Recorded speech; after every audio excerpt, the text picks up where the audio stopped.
আচ্ছা, আপনাকে বলতে হবে কফি প্রেমীদের দেশ কোন দেশকে বলা হয়? কফি প্রেমীদের হ্যাঁ, মানে ওই দেশে শুধু সবাই কফি খায়, সেই দেশটা কোন দেশ? আমেরিকা। না, আমেরিকা না, 5 সেকেন্ড সময় থাকবে। 1 2 3 4 চায়না চায়না 5 না, চায়না হবে না। 5 করে দিলাম। দর্শক, আপনাদের জানা থাকলে অবশ্যই কমেন্ট বক্সে কমেন্ট করে জানাবেন। হ্যাঁ ভাই, আপনার দেশের বাড়ি কোথায়? জয়পুরহাট। আচ্ছা বলেন, জয়পুরহাট জেলা কিসের জন্য বিখ্যাত?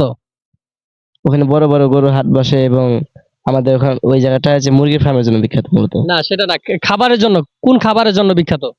খাবার হুম। দই। না, দই না, বগুড়া দই। সে তো তাই এই জন্য না, দইয়ের জন্য জয়পুরহাট বিখ্যাত না। আচ্ছা, পাস করে দেই। দর্শক, আপনাদের জানা থাকলে অবশ্যই কমেন্ট বক্সে জানাবেন যে জয়পুরহাট কিসের জন্য বিখ্যাত।